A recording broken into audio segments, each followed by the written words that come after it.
Hey guys, welcome to my YouTube channel. This side Namit. कैसे हैं आप सब? आज की शूटिंग हम करेंगे यहाँ से, पूरा वाइड एंगल। अब देखो तुम सामने के नज़ारे। तो भाई बात कुछ ऐसी है कि मैं आपको देने वाला हूँ एक क्विक ओनरशिप रिव्यू उसका 17,000 किलोमीटर के बाद। ठीक है, तो 16,900 समथिंग की चल चुकी है। मतलब 17,000 में अप्रोक्सीमेटली 5-6 किलोमीटर बचे हैं, बस इससे ज़्यादा नहीं बचा।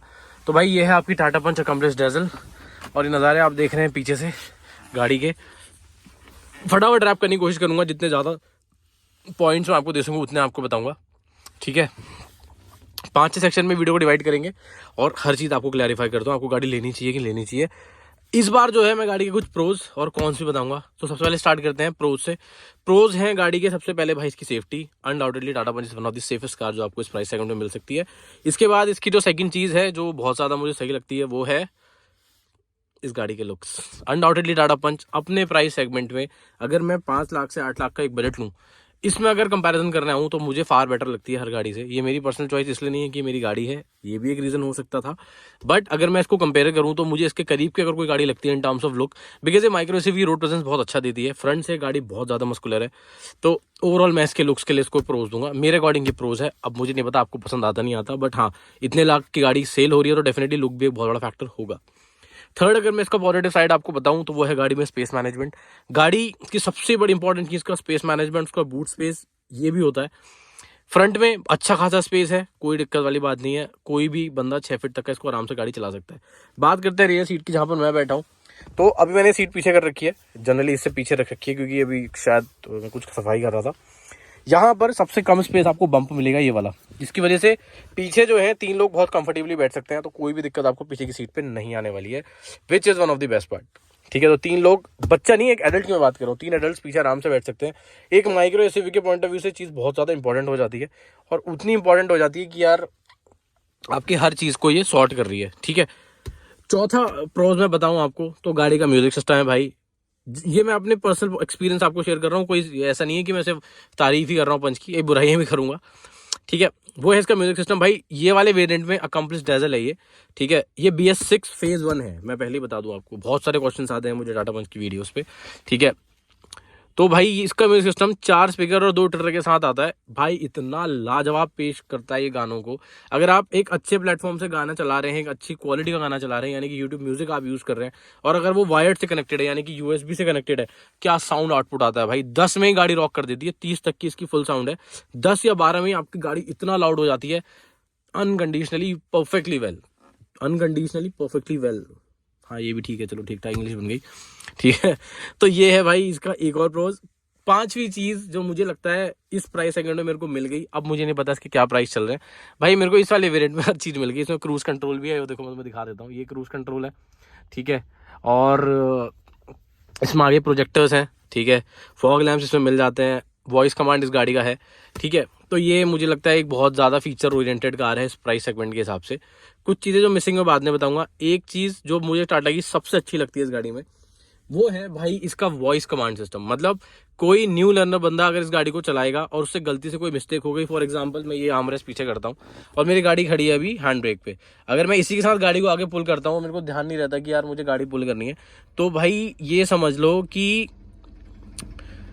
ये हैंड रेस का मुझे प्रॉपर वॉइस नोटिफिकेशन आ जाएगा कि प्लीज़ लोअर या रिलीज पार्किंग ब्रेक, ऐसे करके बहुत ज़ोर से वॉइस कमांड आती है जो गाड़ी में गूंजती है तगड़ी। मतलब जब मैं नया था, मेरी ये पहली गाड़ी थी, मुझे पता है कितनी हेल्प करती हैं चीज़ें, इसलिए ये चीज़ें कोई ज़्यादा इसके बारे में बात नहीं करता, तब मैं आपको बता रहा हूँ। हर चीज़ पर अगर आपका गेट खुला है तो ये अलर्ट करेगी कि close rear door, right door, क्या कहते हैं, अगर आपकी डिग्गी खुली है तो क्लोज द टेल गेट, हर चीज़ आपको ये गाड़ी नोटिफाई करती है, which is perfectly well for a new driver.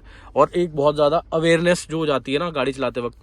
ठीक है, अगर फॉर एग्जांपल अब इसको सेफ्टी पॉइंट ऑफ व्यू से समझना, अगर आप बच्चों के साथ गाड़ी चला रहे हो, आप यहाँ पर बैठे हो और बच्चा यहाँ बैठा हुआ है, उसने गलती से ये खोल दिया, 2 तरीके हैं। एक तो पीछे आप सामने आपको MID में इंस्ट्रक्शन आ जाएगा कि हाँ भाई ये वाला गेट खुला है।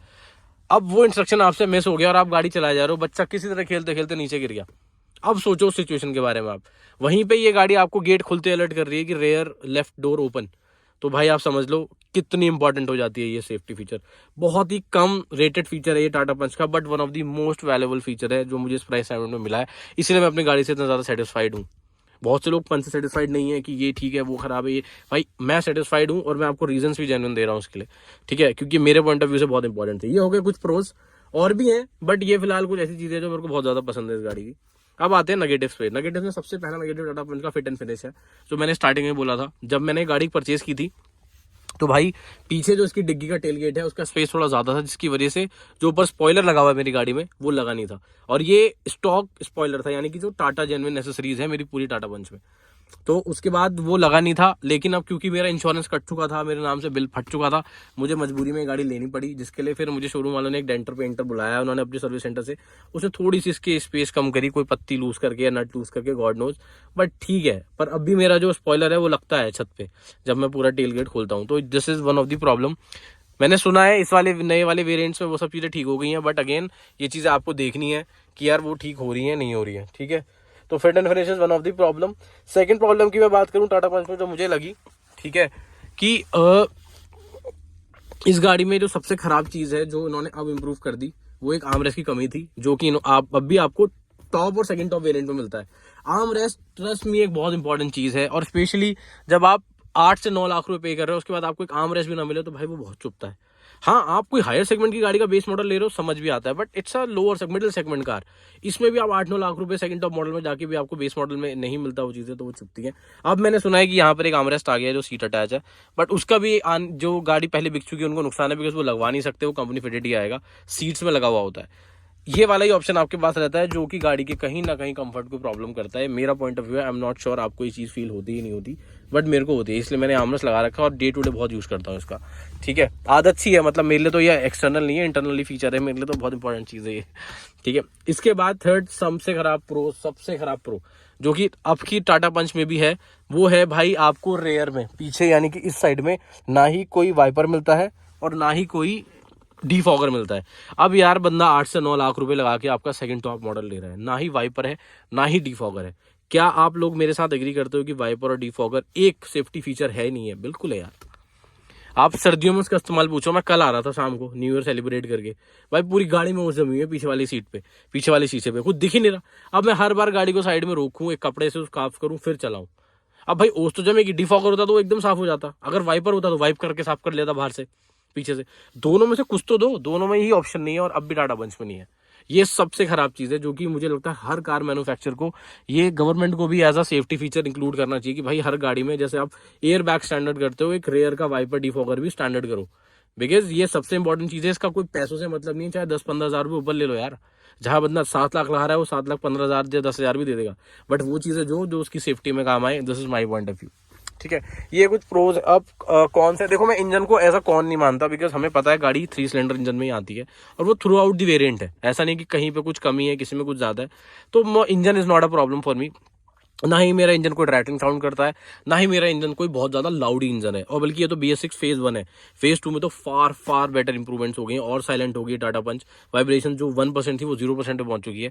मैंने पहले भी एक वाइब्रेशन टेस्ट चला था यहाँ पे एक सिक्का रख के, आप जानते हो ये चीज, कोई दिक्कत नहीं आई थी। तो ये कुछ प्रोज है जो मुझे टाटा पंच कौन से टाटा पंच के लगते हैं, ठीक है। बाकी मेरी नजर में आज सच कौन मेरे को नहीं लगा। अगर आप लोगों को ये AC के बारे में जाना है तो मैं आपको बता दूं, ये सफिशिएंट इनफ कूलिंग कर देते हैं। गाड़ी में ऐसे सनशेड्स लगा लेना, ये बहुत लोकल क्वालिटी के हैं, 150 रुपए के हैं, जो मैंने इससे पहले वाली वीडियो में डाला था, इसमें अराउंड 3,000 व्यूज गए थे, ठीक है। बट ये आपका काम कर देंगे, वरना और अच्छी क्वालिटी के सनशेड्स आते हैं, लगा लोगे तो गाड़ी बहुत जल्दी कूल हो जाएगी। और मेजोरिटी में आपको स्टार्ट, जो बहुत टॉप की गर्मी चल रही है, तो भाई उसमें क्या टाटा पंच क्या हैरियर, सभी की सब भाप मार रही होती है, सबको टाइम लगता है गाड़ी कूल करने में।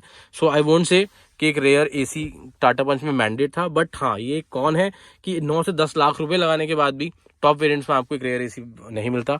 वो गाड़ी को ईज आउट करेगा डेफिनेटली पीछे पैसेंजर्स के लिए, तो मुझे लगता है तो टॉप मॉडल है टाटा पंच का, सेकंड टॉप मॉडल्स हैं जो अब आ रहे हैं, उसमें गाड़ी कंपनी को उस जैसे उन्होंने एक आर्मरेस्ट इंक्लूड करा, they should have included a rear AC। गाड़ी ये सर्वगुण संपन्न थी, इसमें सनरूफ दे दी, सब दे दिया, आर्मरेस्ट दे दिया, बट एक रेयर AC की कमी खलती है, और 9 से 10 लाख रुपए लगाने के बाद यही एक चीज है जो चुपती है, बाकी गाड़ी परफेक्ट है, एक मिडिल क्लास फैमिली के लिए परफेक्ट है, हर चीज है इसके अंदर, सेफ्टी से लेकर हर फीचर, बस एक rear AC Tata Punch add कर दे, हो गया। तो ये थे मेरे कुछ points with pros and cons of Tata Punch, ठीक है। इनिशियली मैं इसको ओनरशिप रिव्यू लेके चल रहा था, बट अपने ओनर पॉइंट ऑफ व्यू से मैंने आपको बताया कि प्रोज क्या है और कॉन्स क्या है, ठीक है। आपको ये चीजें आप कितना एग्री करते हो, I have no idea, but trust me अभी बाकी ऐसा कोई दिक्कत मुझे पंच में नहीं आई है। जो भी दिक्कत छोटी मोटी गाड़ियों में आएगी, देखो वो आएगी, उसका रीज़न है गाड़ी भी एक प्रोडक्ट है, ये भी लोहे इन सब चीज़ों से बनी है, तो भाई पार्ट्स फेलियर तो छोटे मोटे होते हैं, कहीं नट लूज हो गया, कभी नट घिस गया, रस्टिंग प्रॉब्लम आ गई, गाड़ी है 50 चीज़ों से लड़ रही है, तो आपको उसका मेंटेन करके रखना पड़ेगा। टाइम टू टाइम गाड़ी को मेंटेन करवाओ, एटलीस्ट शुरुआत की 4 सर्विस बिल्कुल टाइम से कराओ, ठीक है, जब उनकी नीड है। हाँ, आपकी गाड़ी बिल्कुल नहीं चलती, फिर आप डिले कर सकते हो, बट अगर टाइम टाइम पे लो गाड़ी को, तो भाई सर्विस करवा लो 4 तक अच्छी, उसके बाद अपने हिसाब से 6 से 7 8 महीने का गैप देके आराम से चलाओ, कोई दिक्कत नहीं, फिर गाड़ी में इशू नहीं आते। बाकी ये थी भाई मेरी एक कंप्लीट वीडियो टाटा पंच के प्रोज एंड कॉन्स की, एक ओनर पॉइंट ऑफ व्यू से कि मेरे को क्या लगता है, और एज सच कोई कॉन मेरे दिमाग में नहीं आ रहा है या प्रोज नहीं आ रहा, जो मैंने हर चीज़ें थी आपको बता दी, ठीक है। अब एक सबसे बड़ा क्वेश्चन आता है कि should you buy this car और नॉट एट दिस मोमेंट। देखो यार, ये एक ऐसी गाड़ी है जो आपको सबसे बड़ा भरोसा दिलाएगी सेफ्टी का। जब आपका एक्सीडेंट होगा ना, मैं भी आपकी तरह हीरो था कि नहीं भाई मेरे को क्या फर्क पड़ रहा है, कौन सा एक्सीडेंट रोज हो रहा है, मैं तो सही चलाऊंगा। आप सही चला रहे हो, सामने वाला भी अंधा हो सकता है, और कभी कभी किस्मत और वक्त दोनों ही खराब हो रहे होते हैं, तो होनी भी हो जाती है जो ना होना हो। फिर इंसान को रियलाइज होता है काश मैंने सेफ्टी कार ले ली होती, जो कि आप हाईवे में सिचुएशंस देखते हो गाड़ियों की, बहुत वीडियोज आती है। यूं ही नहीं लोग टाटा महिंद्रा या सेफ कार्स की तारीफ करते हैं। It's not just about Tata Mahindra, आप कोई भी कंपनी गाड़ी लो, safety should be one of the priority, और ये गाड़ी उस चीज में टॉप है भाई। आपको कुछ नहीं होने देगी गाड़ी, तो फिर भी आ जाएगी, इंसान है तो और गाड़ी आ जाएंगी, ठीक है। तो this is a definitely by car, बहुत सेटिस्फाइड है, बहुत अच्छी लगती है, बड़ी गाड़ी लगती है, मैं ये नहीं कह रहा बहुत छोटी लगती है, और अपने प्राइस सेगमेंट को जस्टिफाई करती है। चॉइसेस कौन सी लेनी है, क्या लेना है, वो आपकी चॉइस है, AMT मैनुअल, बट ट्रस्ट मी गाड़ी से मुझे एज अ ओनर, मैं अपनी बात करूं, गाड़ी को 2 साल होने वाले हैं ऑलमोस्ट, 2-1 महीने बाद, 2-3 महीने बाद, ठीक है भाई, मैं बहुत सेटिस्फाइड हूँ, और गाड़ी को काफ़ी एक फैमिली मेंबर की तरह हम लोग इसे ट्रीट करते हैं, ठीक है, वो हमें पता है हर मौसम में यही बचाएगी। तो भाई मेरे according this is a car which I like the most. बाकी आपकी चॉइस, आपके decisions. Thank you for watching, subscribe कर लेना चैनल में नए आए हो तो हमें मोटिवेट करने के लिए, ऐसे और कंटेंट बनाने के लिए। Thank you for watching.